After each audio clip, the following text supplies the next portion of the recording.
زمارونو دا الله تعالی دا اوس چې کوم مسلې شروع دي تاسو وینئ دا ټول د الله غضب او د الله قهر دی په مونږ خلکو. مونږ الله ته شا کړې ده، مونږ د الله طرف ته رجوع نه کوو، مونږ الله ته شا کړې ده او هر هغه کار کوو چې په کم کار الله خفه کېږي. الله مونږ خوشحاله نه کوو نو چې الله ستا پروردگار دی، ستا خالق او مالک دی، تاله ډوډۍ درکوي، تاله ژوند درکوي، تاله پویه درکوي، تاله عزت درکوي، ستا ژوند هغه په اختیار کې دی او بیا هم ته نه خوشحاله خفه کېږې نو تا به څنګه خوشحاله کړي؟ د الله قهر او غضب دی په مختلفو شکلونو کې د الله غضب راځي. یو شکل یې دا دی چې قحط راشي، بل شکل د الله د غضب دا دی چې بیماری راشي، بل شکل دا دی چې مقدمې راشي، بل شکل دا دی چې دا مونږ تاسو وینو خپل کورونه په خلکو اور او سکور او پنورونو دیرا، دا ټول د الله غضب او قهر دی. دا څومره چې وینې تویږي دا د الله غضب او قهر دی. اوس د دې غضب او قهر د پاره څه به کوو مونږه؟ د الله په حضور کې توبه به وباسو، استغفار به وایو، استغفر الله استغفر الله، د الله نه بخنه به غواړو، اله به مونږ الله معاف کوي. حدیث پاک کی راضی نبی کریم صلی اللہ علیہ وسلم فرمائی من لازم الاستغفار، سوک چې د استغفار ملازمو کې نه ډیر زیاته وي دا الله نه بخنه غواړي چې الله ما وبخا، استغفار دیته وي یا الله ما وبخا، یا الله ددنه بخنه غواړم. نو نبی علیہ السلام فرمایي چې جعل الله له من كل فرج مخرجا، الله د هر تنگش نه بولا د وتو لارو باسي، د هر تنگ دروازې نه او د تروش او تنگ جن نه به الله محفوظ کی. څومره چې سړی په تکلیف کی که هر قسمه تکلیفي هغې نه به الله په امن کی. ومن كل هم فرجا، او هر هغه غم چې د سبب یې نه معلوم د هغې نه به الله خلاص کی. وجعل الله له رزقا من حيث لا يحتسب، او د داسې ځای نه به الله روزي ورکړي چې زه په خواب و خیال کې به هم نه تېرېږي. نو حضور پاک مبارک فرمایي چې په استغفار درې فایدې شو. یو د مصیبت او تکلیف او تنگش نه دی الله وباسي، غم دی الله غوسوي، او دریم د داسې ځای نه رزق درکوي چې ستا خواب و خیال کې به هم نه تېرېږي. زمارونو الله عذاب چې لرکوي نو بس ذریعه توبه او استغفار دی چې الله معافي غواړم. د استغفار بخنه غوښتل خو توبه ده که نه، چې الله زه د خپلې ګناه نه معافي غواړم، توبه وباسم او الله ما معاف. د اخبار کې بل ورځ یو بیان راغلی و، دو درې ورځې په اخباراتو کې چلېده، چېرته مردان کې یو جنۍ خوب لیدلی، په خوب کې نبی کریم صلی الله علیه وسلم لیدلی، او بیا پیغمبر علیه السلام هغې ته وایي چې دا د الله قهر او غضب دی په دې مخلوقو. نو یو د مخلوق د توبه وباسي، ګوره هماغه د توبې خبره پکې راغله. او دویم د قرآن شریف یو صورت یې ورته ښولې د سوره شمس والشمس وضحاها، په دې خیري سپارو کې دی، د دې صورت د 20 کرته تلاوت کې. هغه جنۍ بیا اخبار لیکلي چې هغې دوباره بیا خوب ولیده، او په دویم ځل بیا ورته نبي علیه السلام هم په خوب کې دغسې فرمایي چې د خلکو ته ووایه چې توبه وباسي، دا عذاب به لر شي. او د دغې سوره شمس والشمس وضحاها صورت تلاوت ته کوي. رونو د دین مسله دا ده چې چا پیغمبر علیه السلام په خوب کې ولید دا خو رښتونی دی، ځکه نبی علیه السلام فرمایي چې چا زه په خوب کې ولیدلم نو د په حقیقت کې ولیدلم، شیطان زما په شکل نشي کېدی. نو چې پیغمبر علیه السلام یو بنده په خوب کې وویني دا رښتیا دا دروغ نه. البته خوب څه شرعي دلیل نه دی، ځکه خوب کې بنده ته بعضې وخت یو شی واورولی شي او د ده نه هیر شي، بل شی ولا ذهن ته راشي. نو په دې بنیاد خوب شرعي دلیل نه دی چې بعضې وخت د سړي نه خوب هیر شي، کله ته ګډوډ شي، کله په خوب کې ورته یو شی وخولی شي او دته ذهن ته بل شی راشي. نور چې نبی علیه السلام څوک په خوب کې وویني نو هغه رښتیا نو دې خبره کې خو شک هم نشته، ځکه یو حدیث کې همدقسې راغلی هم ده چې نبی علیه السلام مبارک نه چا تپوس هم کړی دی چیرې د تکلیف او د مصیبت په وخت کې مونږ څوک وو، نو همدا صورت یې ورته په خپل ژوند مبارک کې هم ښولی دی. نو یو د الله په حضور کې دا وخت ډېره انتهایی ضروري خبره ده چې مونږ د الله په حضور کې توبه وباسو، الله نه معافي وغواړو. دا قهر او غضب د دې امت نه الله لرې کړي. او دویم استغفار وایو. د حضرت یونس علیه السلام قوم ته وګوره او جلیل القدر پیغمبر ته وګوره. الله یونس علیه السلام ولېږه نینوا ته. نینوا یو لوی علاقه و هغه زمانه کې چې ته لاړ شو دغه قوم ما ته وبلو د کفر شرک نه توبهګار کا. حضرت یونس علیہ السلام چې څنګه لاړ او قوم ته نصیحتونه شروع کړل، قوم چته منه، دا غریب بیراګیر کو به وو دونه به وو چې به هوش بشو. چې بیا به کله هوش کې راغی نو بیا به قوم ته आवाज وکړي چې اے قوم یو الله منه او د الله پیغمبر ما د الله رسول منه. بیا به قوم راګیر ک، بیا به وو قوم نه من الاخره کې د ورته د الله تر طرف نه د یو عذاب دمکی ورکړه چې ما تخپل الله فرمایي چې سم شي، قسم نشوي د درنه لاړم، ما خپل حجت پورا کا. 3 ورځې پس په تاسو عذاب راځي. عذاب بسنګي رومبي 3 ورځې به مخونه زیړي، بیا به 3 ورځې پس تاسو مخونه سره شي، بیا به 3 ورځې پس تاسو مخونه تور شي، او بیا په لسمه ورځ به د الله د طرف نه یو اوریځ راښکته شي، هغې کې به اوري ټول به وسوځي. اوس هم خوښه ده که ایمان راوړی هم او که نه راوړی هم هغې ورپورې ټوقې کولې زمړه خپل کار کوه. یونس علیه السلام غریب ته راووت، چې راووت د کلي نه لږ بار شو نو ولاړ دی. اوس بیا هم ګورې د پیغمبر په امت ډېر له خفه کېږي. پیغمبر خو د امت دپاره داسې لکه پلار د بچو دپاره په دې فکرمند دی چې الله په دې قوم به د عذاب کله راځي، او خدایا دا مسلمانان که چې د عذاب پې را نشي. هغه 3 ورځې تېرې شوې، ورپسې هغه 10 ورځې چې د عذاب کمې یادې کړې هم تېرې شوې، عذاب را نغی. د دوی د علاقې د یو شپونکي را روانو، یونس علیه السلام بار ولاړو د وطن نه، د هغه شپونکي نه یې تپوس وکړه د نینوا خلک څنګه دي؟ وایي ښه خوشحاله دي. وایي څنګه خوشحاله دي؟ وایي داسې خوشحاله دي چې عیش و عشرت کې پراته دي. وایي څه تکلیف عذاب؟ وایي څه نشته. دی خفه شو چې الله دا څه وشو. او د دې قوم یو عادت و، د هر قوم خپل رواجي دی عادت و چې چا به م ورته دروغ ویل نو د دروغجن علاج هغې سزای موت و مرګ. چې دروغ څوک وایي بس به وجنو. خو مونږ ته دروغ ووایي، ته خو دروغجن یې، ته څنګه پیغمبر یې او تا مونږ ته دروغ ووایي، ما تکذیب به مو کوې. وانونی ذهب مغاضبا، غصه شو لکه غصه راله دې قوم ته غصه او الله ته غصه نو، خو لږ غوندې یو ګیله شکوې هم راله چې یا الله تا خو ما سره په خپله وعده وکړه چې دا قوم به زه هلاکوم او تباه کوم به ایمان چې راونړي. قوم خو مغسې خوشحاله دی او په سکون او په اطمینان کې دی روان شو. هلته قوم نه دی اوس نه دی خبر. قوم بعد چې څنګه 3 ورځې تېرې شو نو مخونه همغسې زیړ شو. 3 ورځې پسې مخونه همغسې د ده وینا مطابق سره شو، بیا 3 ورځې پسې مخونه د ده وینا مطابق همغسې تور شو، او بیا ورپسې وریځ راښکته شوه. چې راښکته شوه قوم لاړ او بادشاه ته ویې چې بادشاه سلامت دا به څه کېږي؟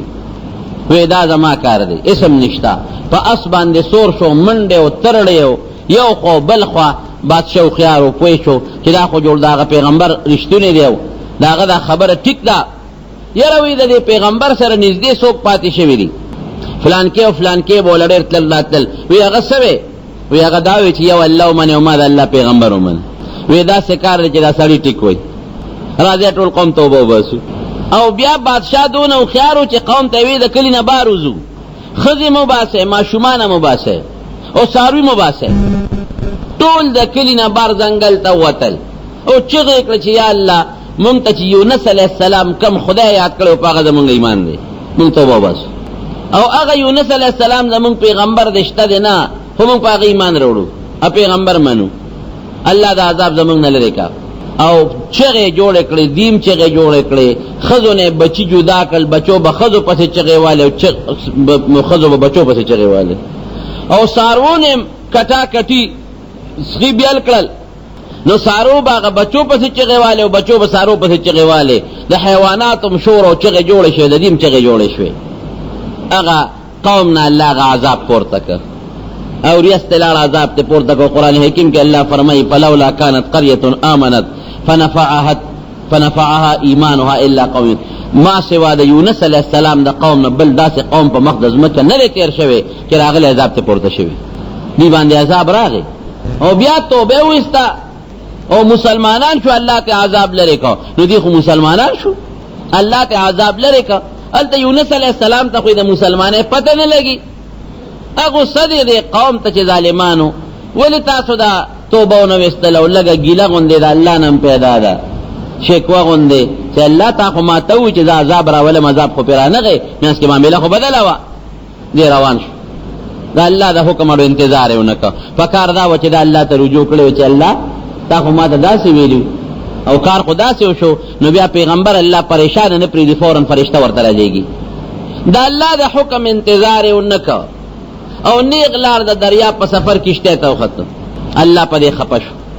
بعض وخت کې که یو ناپوهه انسان غټه ګنام وکي نو الله په غږ وته نه کوي صبر وسره کوي خو کلوې سړی پټي ګنام وکي نو هغه مضبوطه سزا ورکوي دا رنګ یو سړی وي کنه چې کوم ته ډېر نږدې وي او حج یې کړی او ګیره یې پرېښي هغه چې غلطي وکړي هلکه دا ولې دې کړی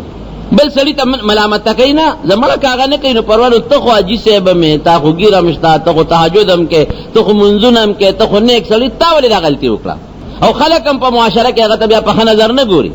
بل سړی وایي ګیرې خیلی به او ګناهګار وي د خلکو مخکې به په ودونو کې ګډېږي او پروا باړو څوک نه ساتي خو که چې د ګیرې والا لاس ماس وړقول یو دلچکې وو خو دا لا شیخ دی ګوره او دیم لا تاویږي نو نیک انسان نه که معمولی غلطی مشي نو خلک یې نه برداشت کوي او د غلط انسان نه که ډېره غلطي هم کېږي نو خلک یې برداشت کوي دا د الله قانون هم دی نو یونس علیه السلام ګناه نه ده کړې خو دلته صبر ونه کړه پکار دا و چې الله ته صبر کړی وي چې یاره الله ماله تا خو ما ته داسې ویلي داسې چلو شو نو الله به فوراً جبریل علیه السلام یا بله فرشته رالیږلې و انتظار یې ونه کړ اغلال کشتۍ ته وخوت کشتۍ روانه وه چې د دریاب دی منځ ته شوه کشتۍ به دا منځ کې ودرېده نه مخکې دی نه وروستو دی چپې شروع شو دومره خطرناک طوفان راغی چې دا کشتۍ ممکن نه چلولی وي نو د هغه زمانې دا رواج و چې هغه زمانه کې خو وینځې او مریان ډېر زیات وو غلامان د هغوی دا رواج و چې کوم غلام او مریې به د مالک نه وتښتېده او کشتۍ کې به کېناسته نو هغه کشتۍ کې به دا چل کېده د کشتۍ هغه چې کوم مشر مانګې و هغه اعلان وکړ هلکه وایي یو مریی چې ته د خپل مالک نه تښتېدلی دی هغه راته ځان وښایه چې هغه څوک دی چې هغه مونږ دریاب ته وغورځو دریاب به غلی شي او که داسې نه ټول غر کېږو یونس علیه السلام پوه شو ودرېده وایي زه هغه غلام را یم زه د خپل رب نه تښتېدلی یم او ما دې دریاب ته وغورځوې هغې وایي ته کوم ځای کېدی چې تا خو مونږ پېژنو ته خو ډېر نیک سړی دې شکل ته دې وګوره دې خوی ته دې وګوره ناستې ولاړې ته دې وګوره نه ته نه بل سړی دی قراندازي پکې وکړه ځکه چې سړی معلوم کو چې قراندازي وکړم د ده په سر راوخته فساهم فکان من المدحدین یننوی تنیجی بیا قراندازي وکړه بیا د په سر راوخته درې ځله قراندازي وکړه درې ځله د په سر راخته هغې به وي په تا زموږ یقین نشته ته غلام نه ته خو اصیل سړی بهر کې افراوی غشته او دریاب ته وغورځو چې نوره کشتۍ اوس بچ شل الله یو کب مقرر کړ کب خلوازه کړه او د دریاب د کشتۍ د خواله راورسېد خو چې دې سینګ ور وغورځاو نو هغه کب فالتقمه الحوت هغه کب الواق تیر کړ دومره غټ کب و چې شخوند یې پې مو نه وو چې اصله په غاښونو دې زخمي نه شي شخوند یې پې نه وو نیغ په نیغه کب خېټې ته لاړ چې د کب خېټې ته لاړ رب العالمین د کب د پاره دې خوراک ونه ګرځاو یو ښوېدله یو ګونه لږه زورونه ورکړه سزا غوندې شوه چې تا زما د حکم انتظار ونه کړه ته خو پیغمبر وې ستا نیک نسبت خو ما سره دی ډایرکټ ما سره رابطه ده پکار دا وه چې زما نه تپوس کړی وې زما نه تپوس ونه کوو نیغ روان شوې بل پکې د الله دا حکمت و چې د دریاب دا څیزونه مرته ښیي د کب دا سرمن الله د یونس علیه السلام دپاره داسې کړه لکه شیشه بار ارسه ورته ښکارېدل دې دننه دی او بهر ورته ارسه ښکاري او کب ته الله دا ورواچوله پړه کې چې شا به څومره دریابونه ټولو کې چکر په ځمکه چې څومره اوبه دي یو دجله او فرات او نیل او په ټولو کې کب روان دی چکر لګی او حضرت یونس علیه السلام په دا مینځ کې لکه کورسۍ کې چې بنده ناست دي او بهر ټول منظرونه یې دا الله دا قدرتونو ارسې ولیدل خو هلته څه کوي ګیر خو دی جیل کې خو پروت دی دا الله جیل کې پروت دی پروردګار چې انسان را ونیسي او سزا ورکوي الله دې د خپل قهر او غضب نه وساتي هغې سره بیا څه نه برابرېږي دې هلته لګیا دی او دې زاري کوي فنادا فی الظلمات الله وی په تیارو کې چغې وی یو د شپې تیاره ده د دریاب ځان له تیاره ده د کب د ګېډې ځان له تیاره ده فنادا فی الظلمات الله اله الا انت سبحانك انی کنت من الظالمین. یا الله ته د هر قسم عیب نه پاکه. خدای ما په خپل ځان باندې زیاتې کړې، ما ظلم کړ، جاتے مې کړې چې ما ستاسو حکم انتظار نه وکړ. بر په اسمان کې فرشتي د الله د عرش سره خوا کې ملائکه مقربین الله ر دنیا ر دي حالاتونه خبره کله کله الله خبره. هغه فرشتي چې د عرش نه غیر چا پیر دی هغه الله ته وی الله د تسبیح आवाज راځي او داسې معلومیږي چې څوک چته غیر دی، سخت غیر دی، سخت پریشان دی، لکه ډیر په سلګو کې او ډیر د زړه د اخلاص نه ډیر د زور د هغه دلنه ستا تسبیح راوځي. او الله داسې معلومیږي چې چته ډیر لاندې دی، چې د زمکه ویخ کې څوک غیر دی نو ارزه کې چې غیر دی پروردگار تسبیحات وی او وی بالکل شتا یو بندر مارانی ولې دی دا داغه تسبیح دی. الله ډیر زاری کوي او ډیر د زړه د تاونه دا کلمه راو باسي، سلګو سره راو باسي. او کوم ځای الله دې غیر کړی دی وی کب غیره کې مې غیر کړی دی. او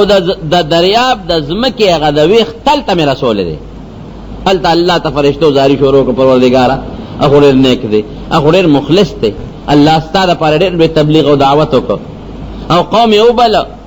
او ډیر والو ټکولم پکې خپل پروردگار دی خو معاف کا. او دی التوی لا اله الا انت سبحانك انی کنت من الظالمین. الله ستانه ما سوا بل رب نشتا یو ته سبحانك او پروردگار د هر عیب نه پاکه، اس عیب تا کې نشتا. انی کنت من الظالمین دا غلطی زما و، ما غلطی کړې او ما زیاتې کړې. رب العالمین قران حکیم کې فرمایي ګوره ما و چې د الله غضب او قهر راشي کنه ابیا بل شان چې دا تسبیحات د شروع کړل. قران حکیم کې الله فرمایي فلولا انه كان من المسبحين للبث في بطنه الى يوم يبعثون. وکذا کپ دې ګیره کې دی یونس علی السلام زما تسبیح نه وي تر قیامت پورې به مې قبلم جون ور کړو دلته به مې جون ور کړو او دقه چې د کپ دې ګیره کې په داجیل کې به پروتو. خدما تسبیح شروع کړلا نو زما رحم پر راغی. سلوی خروزه د کپ ګیره کې څوک اتر و زیادې اور وځي او څوک سلوی تر زیادې د کپ ګیره کې اخیره کې ور الله خو بادشاہ دی کنه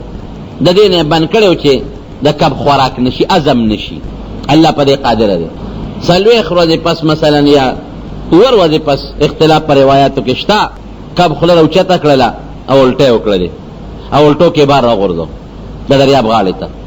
دا د استغفار برکت شو، دا د الله نه توبه او د بخنه برکت شو. په قوم راغلی عذاب خط او یونس علی السلام عقل منی چې د کب ګیره ترې سو کورسي او بیا جام دي ته روزي او بیا داسې کب پروردگار یونس علی السلام د کب د ګیره نه د هغه بخنه په ذریعہ او د خپل عاجزۍ او د توبې په ذریعہ جام دي رويستو چې الټه کړه د وجود کچا شوی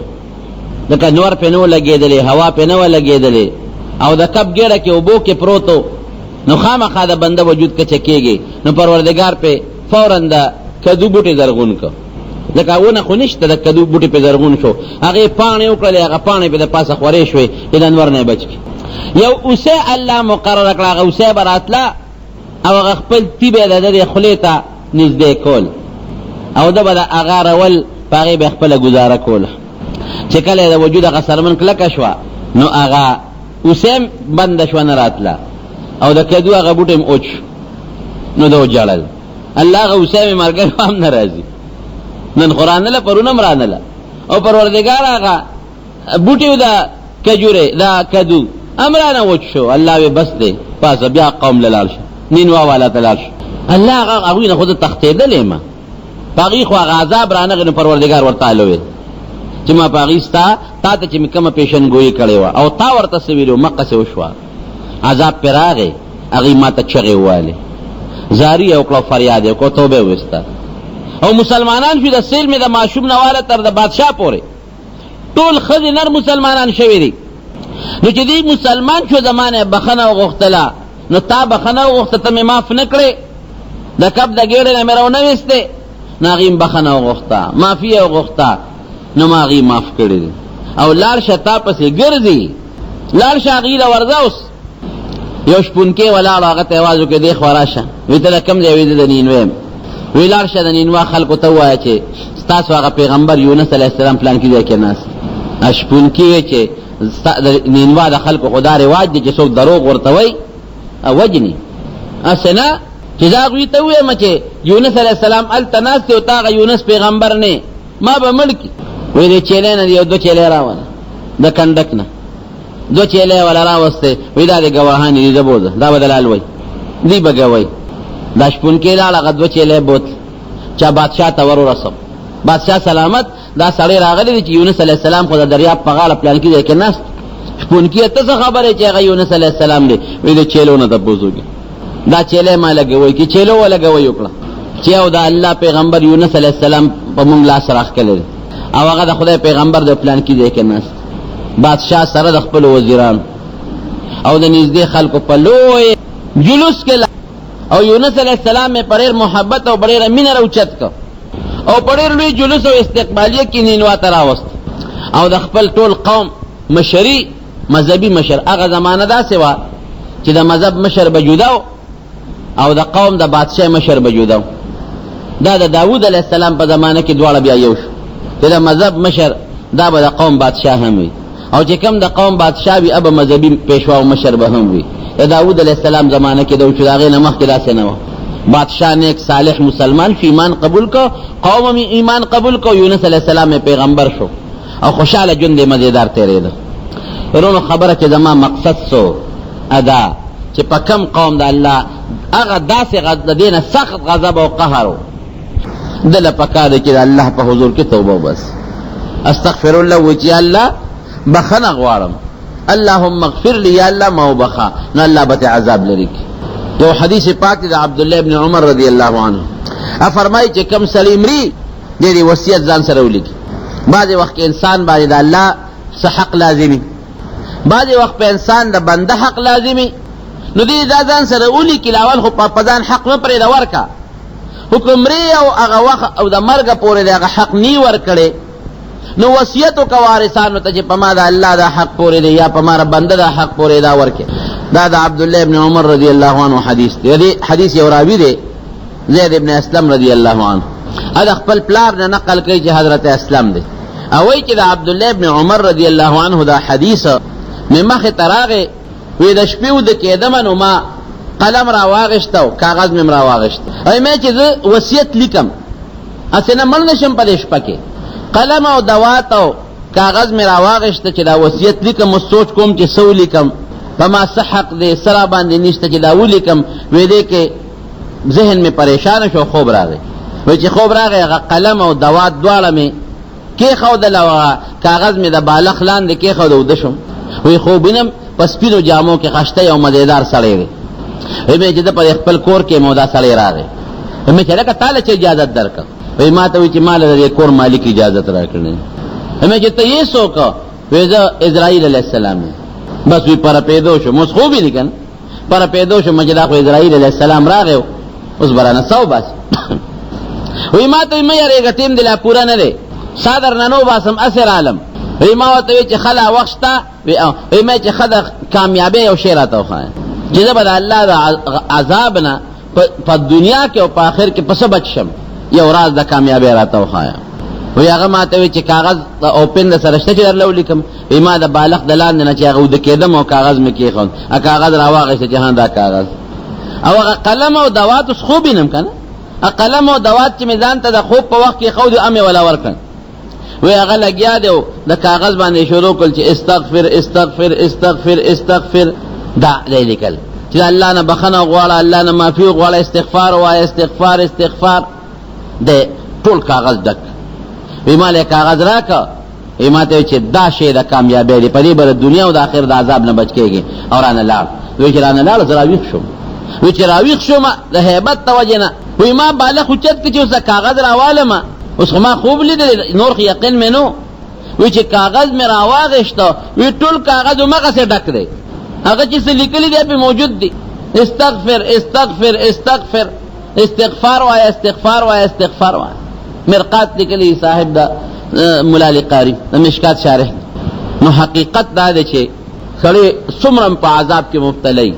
او دی وزره د عذاب نه بچم کله بیماری عذاب پر راشي کله مقدمه تکلیف پر راشي کله دشمنی عذاب پر راشي کله لوګي پر راشي کله هجرت پر راشي بل څه تکلیف لکه دانن چې څومره فتونه دا د الله قهرونو غضبونه په را پریوتی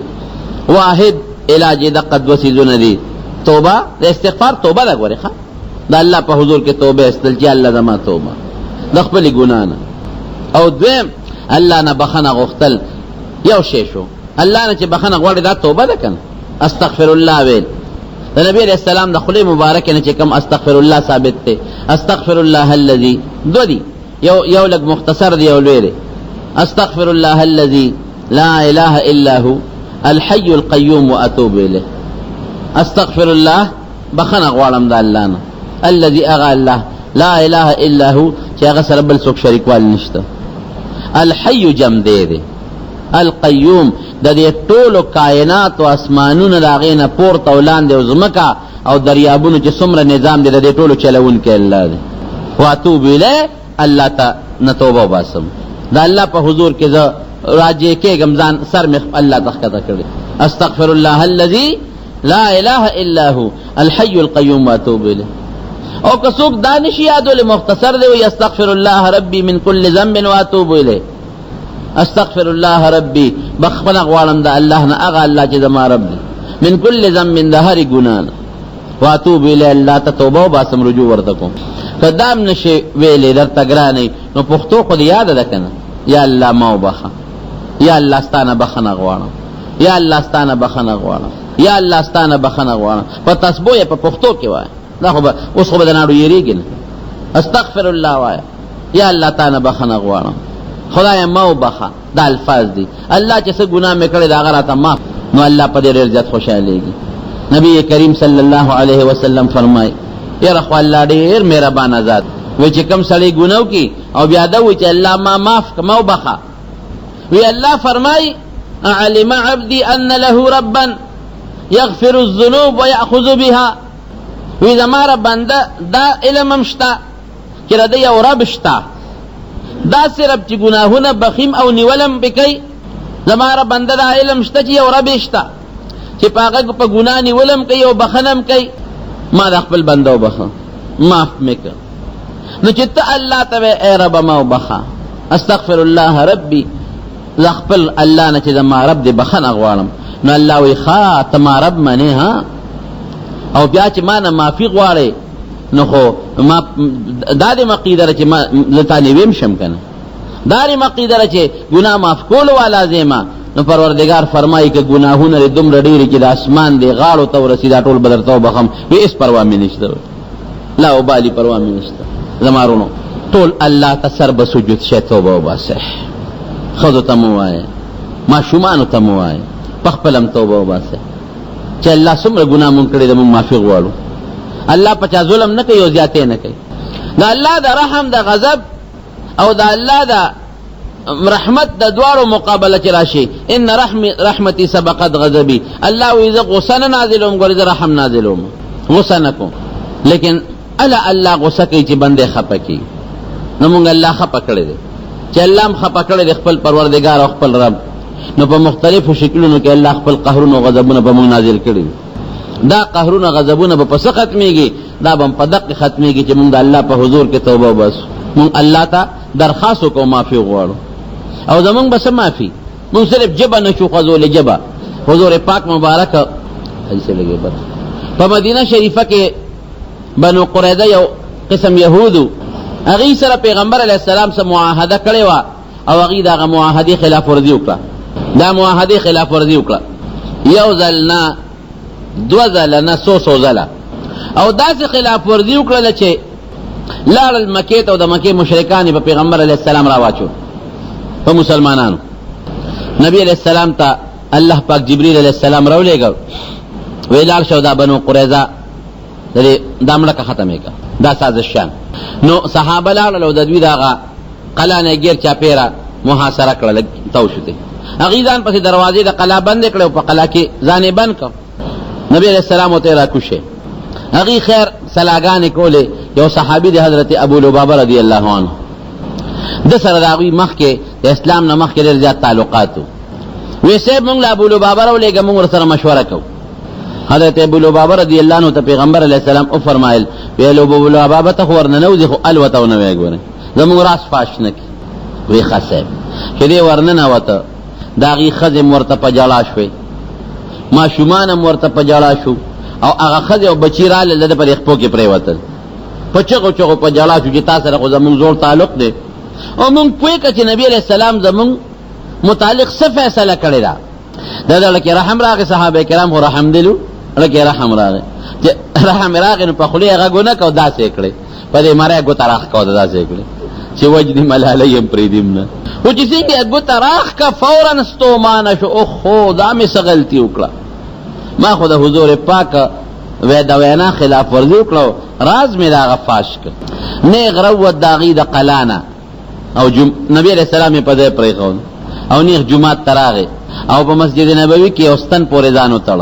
او په چغو چغو جاړي چې دا مې سغلتی وکړه او قسم یې وکړه چې زما د قسمی چې بیا به د بنو قریظه ولاقه ته نظم او دې سره به تعلق هم نه ساتم او دقل تما ګناو غټل دغه زمکه ته به نظم نه به بس کم نه به ډوډۍ کم خورم اس پم نکو صحابه رال الکه ځان دی ولې وتړه به ما راس فاش ک ما نه غلطی وش نبی علیہ السلام ته چا الوی سه غالب ابو لبابه خلالو راس فاش شوی دی جمعات کې استن پورې ځان تللې پرې نه ځه وې مال براغلو ما بوله د الله نه بخنه غوښته و الله به معاف کړو نو دې پرې خودم او لوی ذات ته ځان نو چې الله دې الله په چوکاره پېښ